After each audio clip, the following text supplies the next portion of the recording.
Hi పిల్లలు, welcome to SB story world. ఈరోజు మనం చందమామలో కుందేళ్ళు పిల్లలు కథ చూద్దామా? ఇంకా మరెందుకు ఆలస్యం, కథలోకి వెళ్ళిపోదాం. వెన్నెల కురుస్తున్న రాత్రి. భూమిపై చిన్నపిల్లలు ఆకాశాన్ని చూస్తూ చందమామలో ఎవరు ఉంటారు అని ముచ్చట పడుతూ ఉంటారు. ఆ ప్రశ్నకు బామ్మ ఒక అందమైన కథ చెప్పింది. ఎప్పుడో ఒకప్పుడు చందమామలో ఒక అందమైన తోట ఉండేదట. ఆ తోటలో 3 చిలిపి కుందేళ్ళు పిల్లలు ఉండేవట. వాళ్ళ పేర్లు చిక్కు, మిక్కు, లిక్కు. వీళ్ళకు వెండి వెన్నెలలో పరుగు తీయటం, గగనంలో తేలియాడే మబ్బుల్ని తాకటం అంటే చాలా ఇష్టమట. ఒకరోజు చిక్కు భూమిని చూస్తూ, అమ్మా, ఆ కింద ఎంత అందంగా ఉంది, అక్కడ కూడా మనలాంటి కుందేళ్ళు ఉంటాయా అని అడిగిందట.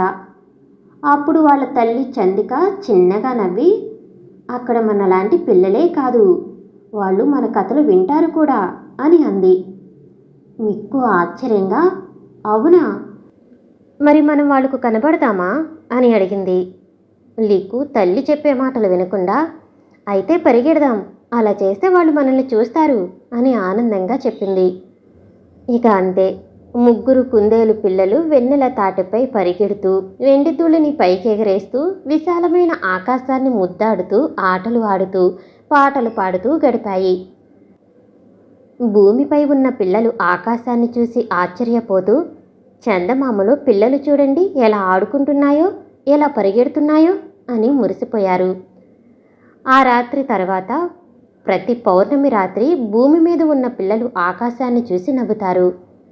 వాళ్ళు గాలిని తాకేలా చేతులు ఆడిస్తారు. చందమామలో కుందేలు పిల్లలు మళ్ళీ మళ్ళీ గంతులేస్తారు.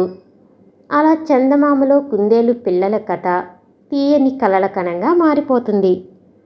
అయిపోయింది పిల్లలు, రేపు ఇదే టైంకి మళ్ళీ కలుద్దామా? ఈ కథ మీకు నచ్చినట్లయితే మరిన్ని కథల కోసం షేర్ చేసి, లైక్ చేసి, సబ్స్క్రైబ్ చేసుకోండి. ఈ కథ ఎలా ఉందో కామెంట్ ద్వారా తెలియజేయండి. మీకు నచ్చిందా? ఓకే, బాయ్, గుడ్ నైట్ పిల్లలు.